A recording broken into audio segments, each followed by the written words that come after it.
In this video lecture, we're going to look at Nyaya Philosophy. Specifically, I'm going to give an overview of Nyaya Philosophy, and we're going to look at Akshapada Gautama's Nyaya Sutras.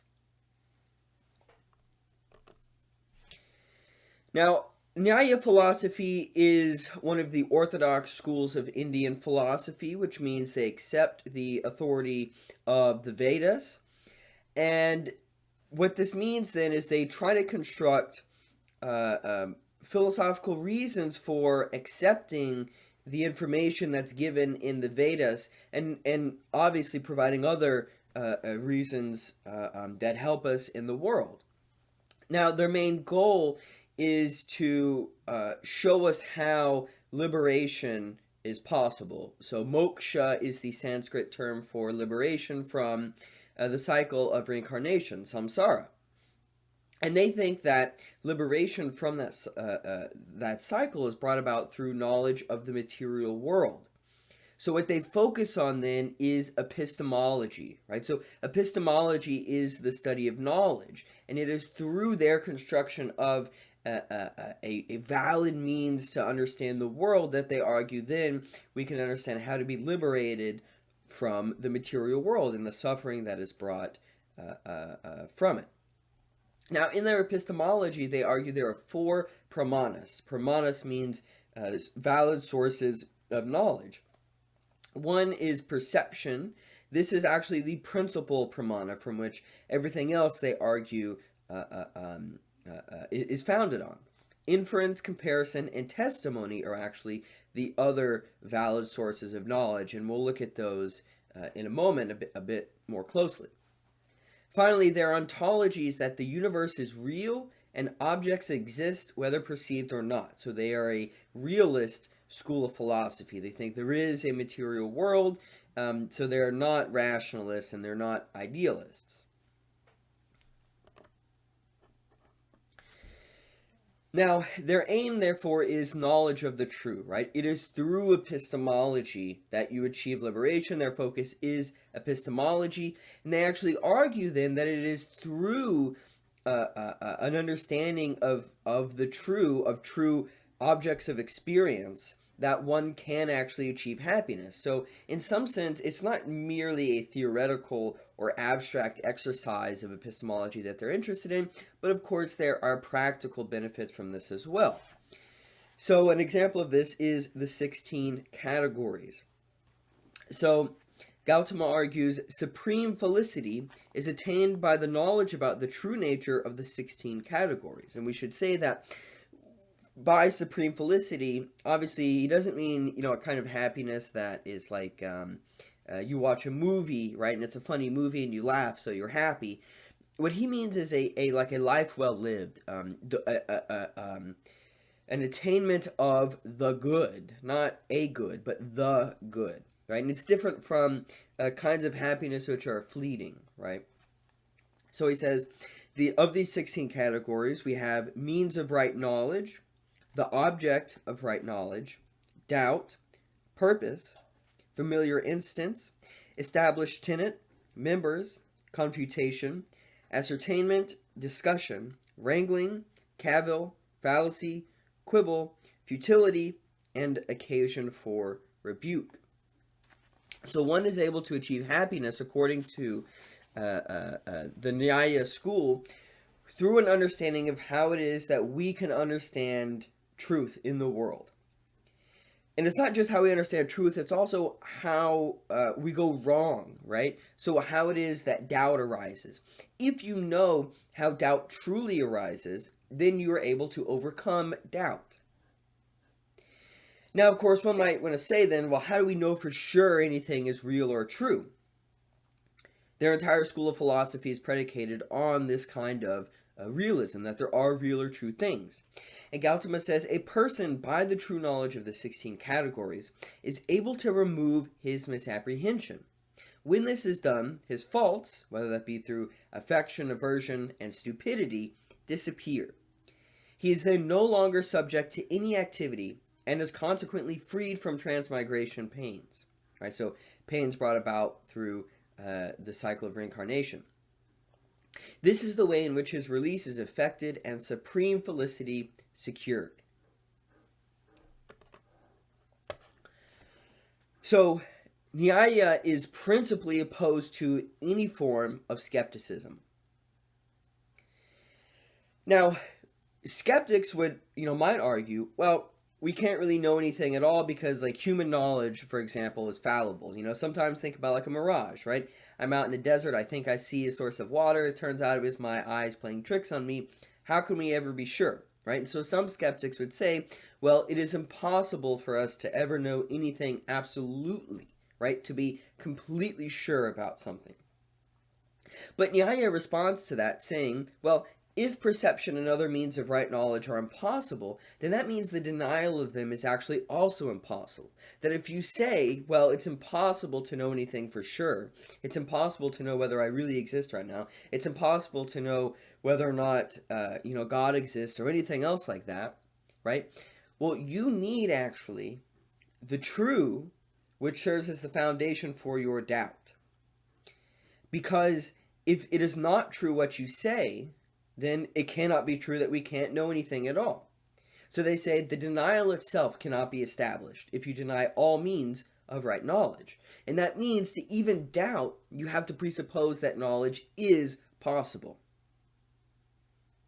Now, we could also ask, though, does not a means of right knowledge need to be established by another means of right knowledge and so on ad infinitum, right? So maybe the skeptic would say, okay, sure. Right? Maybe we have to presuppose that knowledge is possible to even have some kind of doubt.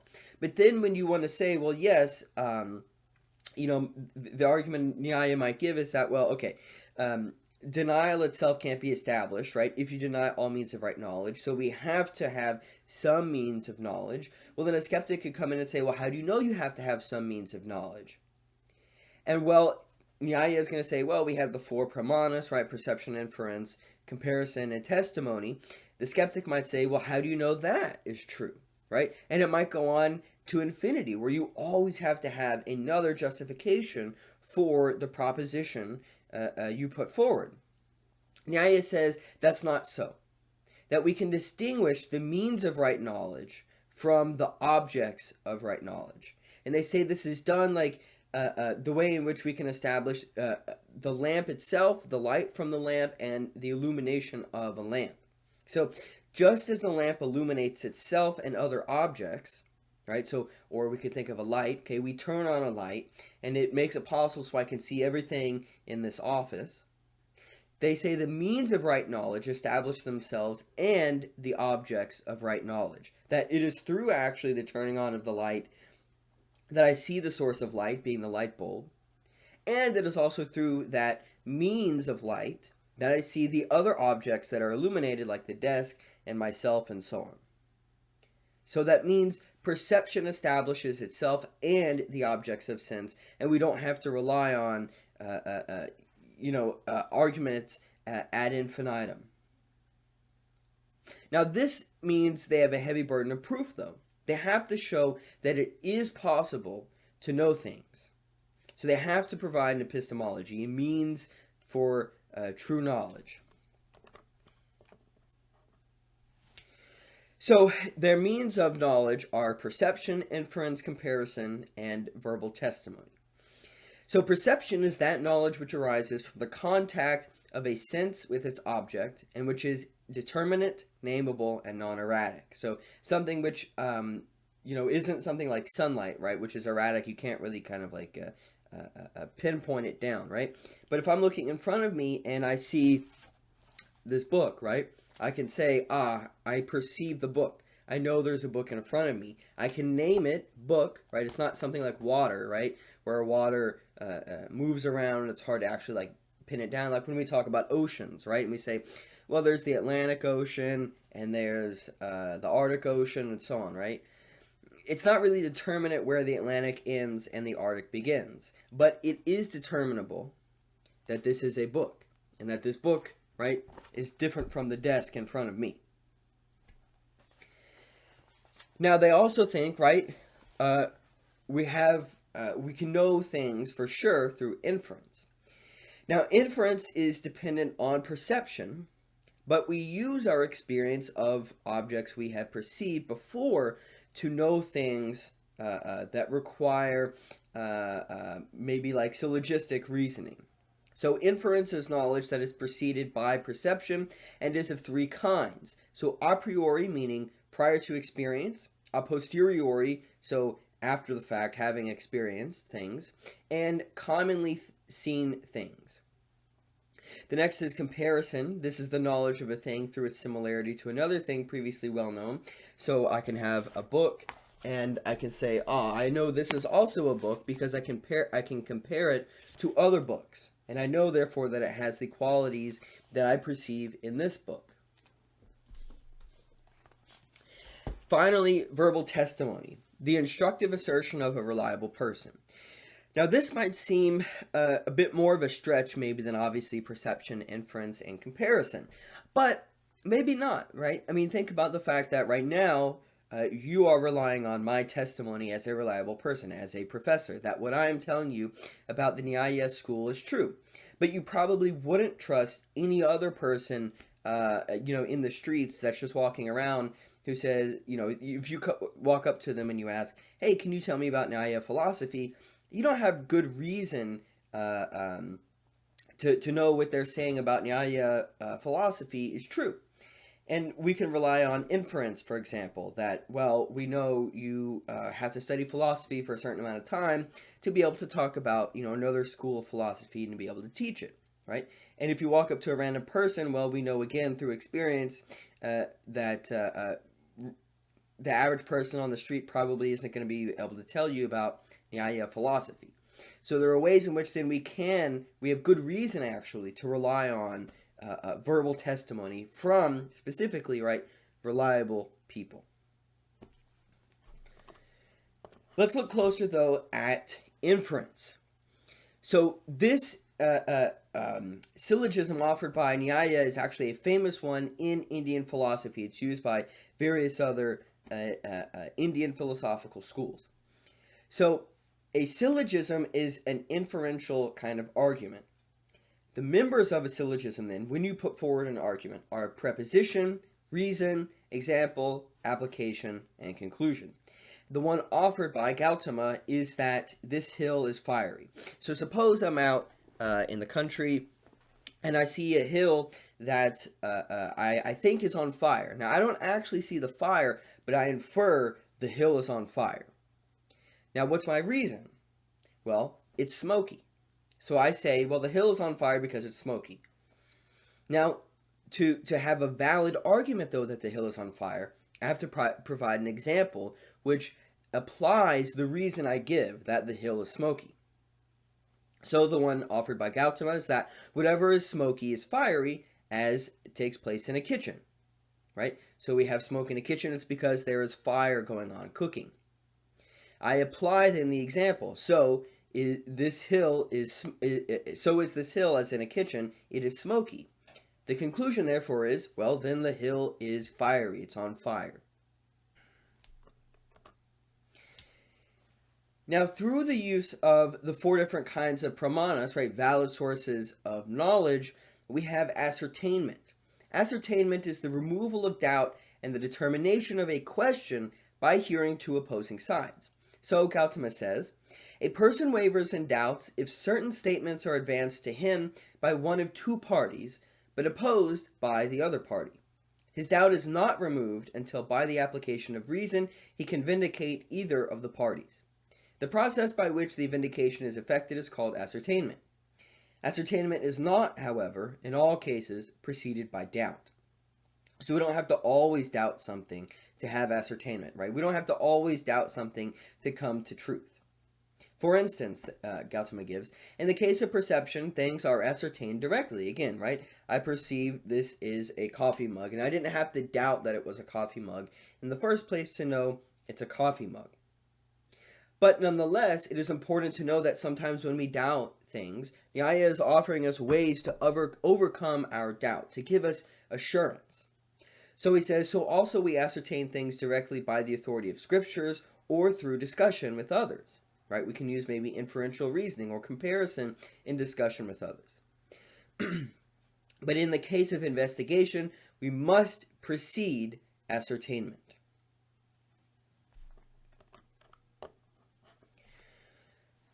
Now, they don't only provide means of true knowledge, they also give us tools that allow us to know when certain kinds of reasoning we're engaging in is illogical, or when the reasoning through discussion and dialogue others are giving us is illogical.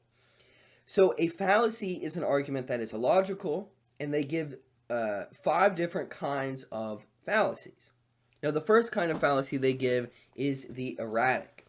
So let's say we have, again, a syllogism that has been constructed. Now, the second component of a syllogism is the reason that is offered, right, as to why the proposition is true. An erratic reason is illogical because it leads to more conclusions than one. So they give an example here.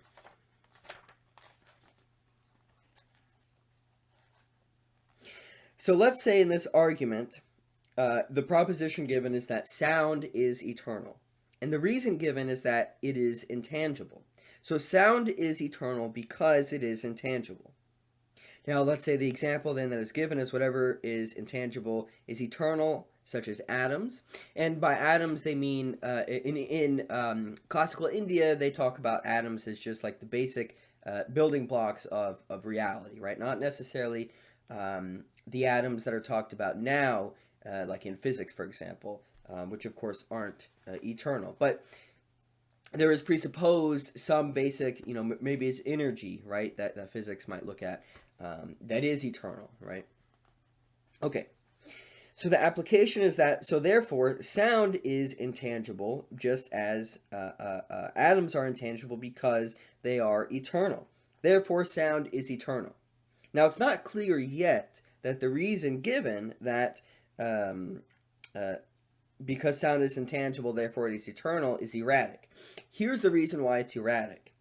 So again, you could take that same reasoning, you apply it again in a different context, and it's going to lead to a different conclusion. So, the first one was that, the first argument was that sound is eternal. The second one is that sound is non-eternal, and you can use this same reason. So, proposition, sound is eternal. Erratic reason, because it is intangible. Example, whatever is intangible is non-eternal as intellect. Application, so is sound intangible. Conclusion, therefore, sound is non-eternal. So this is not a good reason. This is not a valid reason to give because you can use that same reason to argue against the previous application of that reason. Another example of a fallacy, that which is contradictory. So this example is where, let's say the proposition is that a pot is produced. So a pot is something that is made, right? It's not something that is given. It's not something that is eternal. It's something produced. And the reason given is that it is eternal. Well, this would be contradictory because nothing that is eternal is produced or made since it is eternal. So it's contradictory, right? The reason offered contradicts the proposition you're trying to prove. Next one, equal to the question. This is similar to, we could think of as like begging the question. So equal to the question is the reason that's given then in a syllogism that provokes the very question for the solution which it was employed. So maybe I want to argue that sound is non-eternal, right? So sound is not eternal.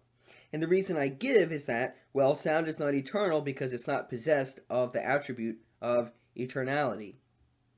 But all I'm doing is just applying again the same proposition, just in a different form. So if I say, well, sound is not eternal because it doesn't have eternality in it, I'm just begging the question, okay, again, how do you know it doesn't have eternality in it? So the reason I give is equal to the question that I'm trying to prove. The next fallacy is the unproved. So the unproved is a reason that stands in need of further proof, right? So basically it's a reason that leads to an infinite regression. And it ends up acting, again, right, the same way as a proposition does. So here the example is that maybe I want to argue, well, shadow is a substance in the same way that like clay is a substance. And the reason I offer is that, well, because shadow possesses motion and a clay can possess motion. If I like make a clay ball and I throw it, then it has motion. Or maybe like water, right? Water in a river possesses motion, it moves, and I want to say, well, shadows move, so therefore it possesses motion. The problem with this, of course, is that I haven't actually proved that a shadow possesses motion. Finally, the last fallacy is the mistimed. The mistimed is a reason that is adduced when the time is past in which it might hold good. So the reason offered is something which is actually contingent, and it might have applied, but now that kind of reasoning I offer does not apply anymore. Like I might say, if you want to, or I might say, now is the time to plant crops to grow. But someone hears that and they wait 6 months, right? And now it's winter, and they think, oh, Austin said now's the time to plant crops to grow. Well, the problem is that the reason I offered was contingent on the season. Now when someone is trying to apply that reasoning, it doesn't hold because the season has changed and the reason no longer applies. So that would be an illogical argument. It would be an example of fallacious reasoning. Now we can use then, of course, again, right, there are practical applications of Nyaya epistemology, and we can use their epistemology to know how to be virtuous. So there are different kinds of bodily action, vocal action, and mental action of which we can learn what is good and what is bad. So what to do and what not to do in order to be liberated from the cycle of samsara, of reincarnation. So bad bodily actions are killing, stealing, and adultery. How do we know this? Well, maybe we want to use perception. Okay, we see that when someone kills someone else, it causes pain, right? I perceive that, and I know it's bad. Or maybe I infer through stealing, right? That when something is stolen from someone else, I think about it in myself if I were put in their position, and I wouldn't like that, so I infer, well, therefore stealing is bad because I wouldn't like it if it was done to me. Good kinds of bodily action are those that involve giving, protecting, and serving. Now, vocal action, the bad forms of this are lying, using harsh language, slandering, and frivolous talk. While the good kinds of vocal action are speaking the truth, speaking what is useful, speaking what is pleasant, and reading sacred books like the Vedas. Finally, mental action, the bad kinds are malice, covetousness, and skepticism. We can think of the ways in which, skepticism might lead to those bad bodily actions such as killing, stealing, and adultery if we're not really sure they're bad. Like Nyaya tries to show, we can know actually these are bad actions. Where good mental actions are compassion, refraining from covetousness, and devotion. Now finally, someone might want to argue, okay, maybe I accept your pramanas, your four sources of valid knowledge, but I'm not quite convinced then that the arguments given from the Vedas are true, right? How can I know that for sure? How can I know it's a reliable source, a reliable testimony, right? Someone might point out that, well, sometimes in the Veda, just like someone might with the Christian Bible or something else, right, that it involves the faults of untruth. Contradiction is often given as a reason, or tautology, right, that it's true by itself, and it's a truism, right, that it's going to be true no matter what. It can't be proven false. The response Nyaya gives is that what's required is true hermeneutic knowledge of the Vedas. It's only through then the true hermeneutic knowledge of the Vedas that you can disprove that objection. They offer 3 reasons. 1, if there is untruth in the Veda, it actually does not come from a defect in the Veda itself, but it comes from some defect in the act, the operator, or the materials of sacrifice. In the same way that it cannot be the case that perception is false. It would only be that someone has faulty perception, right? So it can't be that I say, well, I'm, I have to wear glasses, and if I take my glasses off, I can't be sure about things that are in front of me. Therefore, perception isn't a valid source of knowledge. Well, it doesn't mean that just because I'm having I'm having trouble seeing that perception is not a valid form of knowledge, it means that my perception is faulty, but not that perception in general is faulty. So Gautama says, defect in the act consists in sacrificing not according to rules. Defect in the operator consists in his not being a learned man. And defect in the materials consists in the fuel being wet, butter being not fresh, remuneration being small, etc. So it actually depends on the person not understanding what the Vedas are arguing. Now, if there were contradiction in the Vedas, it would occur if there were an alteration of time. So again, about the mistimed, right, application of reasoning. And Gautama gives an example here.